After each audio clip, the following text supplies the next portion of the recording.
¿Qué tal, amigos y amigas de Fútbol Insólito? ¿Cómo les va? Bienvenidos a un nuevo episodio de la serie 100 maneras de matar al fútbol argentino. Oh, qué poquito queda ya, ¿no? Creo que ya quedan solo 3 capítulos antes de ingresar al top 10, ¿no? Si no le erro la matemática. Dios, qué poco queda ya para terminar esta serie, que se me extendió más de la cuenta, pero que veo por los comentarios que se han entusiasmado mucho. Y mejor, han caído en ciertas realidades que quizás no se daban cuenta que sucedían, o supieron de casos que nadie recordaba. Pero en esta serie todo trajo a colación para demostrar que el fútbol argentino siempre tuvo nubarrones negros en todas las épocas, hasta las mejores, pero se salía siempre de alguna manera bien. Pero hubo décadas nefastas que hundieron cada vez más al pozo a nuestra querida Liga, siendo hoy la más desprestigiada del mundo y junto con la Liga de Holanda, las peores que han retrocedido en los últimos 20 años, y a nivel mundial, la peor que retrocedió en los últimos 50 años. Pero ojo, después de que termine esta serie va a venir un capítulo especial con cosas que sí hicieron grande al fútbol argentino. Vas a tener que esperar para eso. No quiero entretenerte más con la intro porque hoy viene un capítulo clave y que nos duele. Y yo sé que se me van a enojar muchos, pero sí, señores, es parte de una manera de matar al fútbol argentino por más que no quieramos verlo.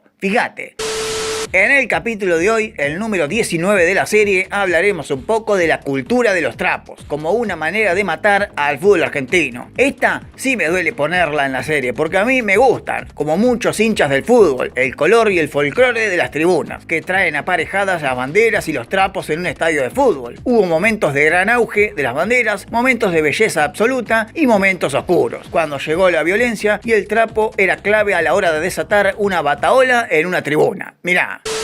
No hay registro de quién fue la primera hinchada que llevó una bandera a una cancha, pero ya en los años 20, durante el amateurismo marrón, había estadios que tenían banderas con los colores del club. Pero entrado ya el profesionalismo, comenzaron a proliferar banderas no solo en lo alto de las tribunas, sino también la gente misma llevaba su propio trapo con los colores del club. La agitaba cuando entraba el equipo a la cancha cuando había un gol, pero después la guardaba o se la ponía en la espalda. Ya a finales de los años 30 y toda la década del 40, comenzaron a aparecer en las tribunas del fútbol banderas con inscripciones, algunas inscripciones con los propios clubes, pero otras banderas con inscripciones de alguna agrupación política del club. Seguramente en un año de elecciones de ese club aparecían las banderas para decir en el partido: votá a tal tipo para presidente del club bajo esta agrupación, y eso se veía en los estadios. Pero ya con el peronismo, a partir del año 46, aparecieron banderas del Partido Justicialista en las canchas, sobre todo los días que Perón iba a la cancha, demostrando adhesión por el líder y el presidente de la nación de sus propios compatriotas en un estadio de fútbol. En los años 50 comienzan a proliferar más banderas de agrupaciones políticas de los clubes, pero también banderas largas y angostas, estas que ataban desde el paravalanchas hasta el alambrado para pararse encima de ellas para alentar y liderar los cánticos de los hinchas en la popular. En la década del 60 aparecieron los paraguas y los gorritos, pero vos sabías, si ibas a la cancha en ese momento, que los que llevaban más gorritos y las banderas más grandes eran los de la barra brava. Pero además, en los años 60 comenzaron a aparecer banderas de todo tipo de inscripciones, porque a las agrupaciones políticas del club también aparecieron agrupaciones políticas del gobierno contra las dictaduras, pero también banderas con insignia de las peñas de los clubes. Eso nació en la década del 60 y comenzó a verse más seguido en la década del 70 notablemente. Y ahí es donde comienza esa estúpida propensión de las barras bravas de robarse las banderas del club rival, como trofeos de triunfo en un mano a mano para ver quién era más guapo. Qué sé yo, cosas de barras. Al principio de la última dictadura se prohibió llevar banderas a las canchas, pero después eso fue aflojando, y ya entrados los años 80, cada cancha tenía un traperío en el estadio que era puro color y folclore en las tribunas, pero con poca gente. Es más, en algunos estadios había más banderas que gente. Después, en los años 90 para acá, no se ha modificado mucho. Se prohibieron las banderas de palo porque lo usaban como proyectil para tirar a la cancha, como también para golpear hinchas rivales en los líos que se armaban en las tribunas. Los años 80 y 90 fueron los brillantes años de los telones, esos trapos gigantes que pelaban las hinchadas, demostrándole a todo el mundo que el telón más grande de todos y el más mejor era el de esa hinchada, era el de tu club. Más o menos esa es la mini historia resumida rápidamente de los trapos en la cancha. Pero ¿por qué digo que es una manera de matar al fútbol argentino? Si es parte del color de las tribunas y el folclore de las hinchadas. Te cuento.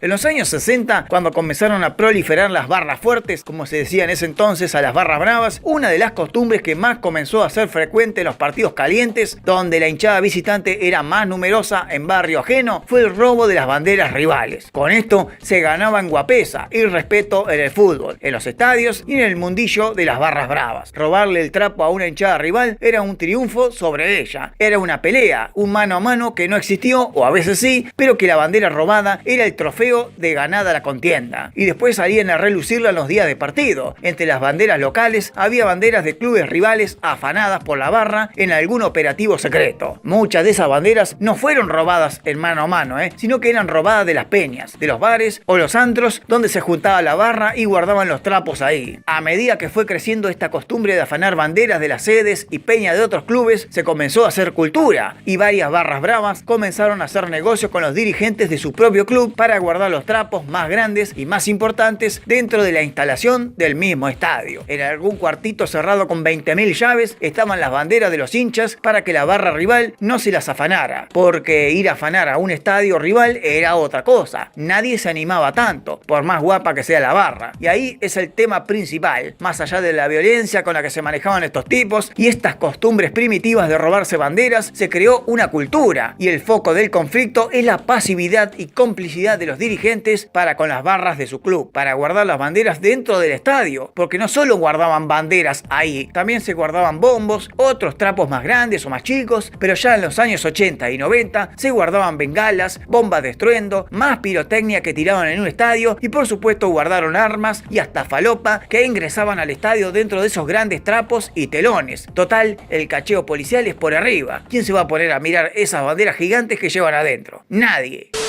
¿Entendés? Más allá de que el conflicto es la violencia del barra brava. Los trapos eran el objetivo en ese momento, el objeto a afanar y después el objeto con el que la barra brava ingresó a las instalaciones del estadio con la excusa de que no le afanaran el estandarte las hinchadas rivales y entraron como Pancho por su casa así, teniendo acceso a las instalaciones de los estadios con complicidad de los dirigentes del mismo club. Con esto como excusa, las barras fueron ingresando de a poco al mundo de la política del club, teniendo contactos cada vez más cercanos con los dirigentes y de a poco se fueron tornando cada vez más cómplices al punto que las barras ponían y marcaban ciertas reglas en un club y mandaban más que el propio presidente, Pero pará, no te alejes mucho del tema, porque los trapos también fueron objetos de molestias y desorden.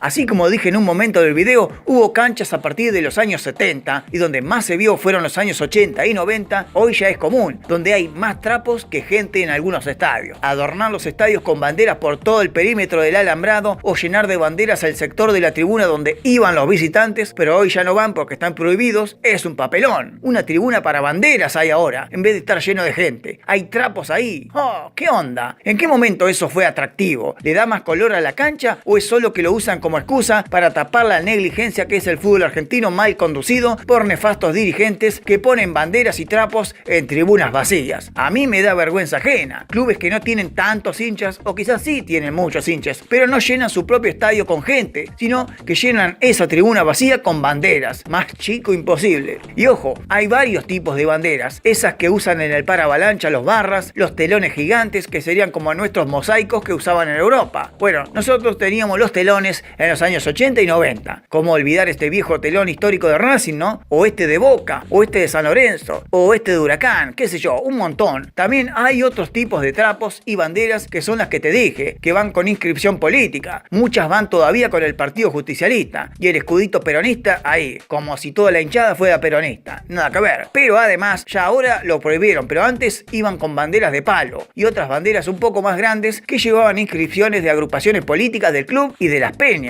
Eso hoy sigue más o menos intacto y la verdad las detesto. Sobre todo esos trapos que están colgados del alambrado. Dale, parece una villa esto, Marito, diría Diosito. Pero sí, ya no es atractivo esto. De hecho, por tener esos trapos atados en los alambrados, se terminó, por ejemplo, la vieja costumbre de estar parado mirando el partido agarrado del alambrado, como fue toda la vida. Andá y sacá una de esas banderas del alambrado y vas a ver cómo te muelen a palo los propios hinchas de tu propio club. Pero macho, yo quiero ver el partido, no me pongas el trapo en el alambrado alambrado que no veo un carajo. Y todos aquellos que hemos ido a una cancha y a una popular sabés de lo que te estoy hablando. Tenés que subir más arriba de la tribuna en la cancha porque no ves un carajo con los trapos atados ahí en el alambrado. Ya está, ya fue eso, ya fue esa moda. Debería estar prohibido eso en los estadios, en todos, Llevá banderas estas, por ejemplo, y telones si querés, pero el alambrado dejalo limpio. Dejá que la gente pueda ver el partido en el alambrado tranquilo. Esta imagen la ves en todas las canchas del fútbol argentino, en todas, donde tienen alambrados en las populares. Ese hueco sin llenarse está ahí justamente porque la gente está arriba de las tribunas porque no ve una mierda por culpa de los trapos colgados en el alambrado. Ahí como si fuera un villerío tremendo. Estos trapos están buenos, estos también. Estos quedan bien en una cancha, pero estos ya no. Parece costumbre vieja, de otra época. Yo sé que le da color al fútbol argentino. De hecho, esto se exportó al mundo. Y ves hasta clubes europeos hoy con la misma costumbre de los trapos en la popular y en las plateas. Pero ya está, viejito. Esto ya no es atractivo ni folclórico. Esto es una mugre. No dejás ver nada al hincha. Andás a ver qué mierda entran adentro de esas banderas. A mí ya no me cabe el tema banderas y trapos en los alambrados. Pierde la estética de la cancha, el color las tribunas. Hoy ya la gente va con camisetas y gorritos y banderines a los estadios. Eso mejoró un montón. Me parece más folclore y apto que las tribunas grises que había antes. Estas banderas están buenas, pero estas ya no. Porque encima con los trapos venía el quilombo con la hinchada rival, cuando la barra brava llevaba al día del partido el trapo que se habían afanado del club de enfrente de la cancha. Alto quilombo me acuerdo que se armó en un Huracán San Lorenzo cuando los del Globo pelaron trapos de San Lorenzo de su tribuna. Un quilombo con policías armó, hubo de todo,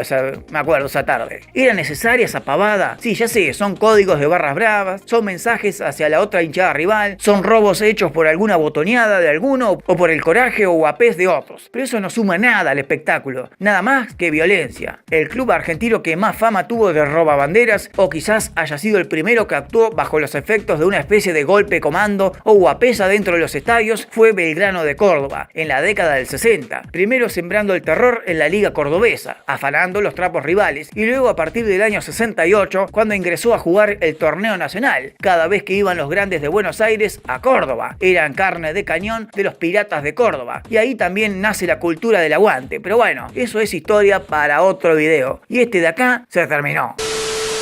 ¿Vos qué pensaste lo que dije de este punto número 19 de la serie? ¿Es acertado poner banderas en los alambrados o ya expiró esa moda y ese folclore? ¿Estaba bueno llevar tanto traperío al estadio o es cosa de barra bravas? ¿Qué pensás vos? ¿Valía la pena arriesgar la vida por robarle el trapo a otro hincha rival a puras piñas, piedrazos, palazos o balazo limpio o no? Déjamelo saber en los comentarios. Like al video y suscríbete al canal porque faltan pocos, muy poquitos capítulos para terminar. Nos vemos.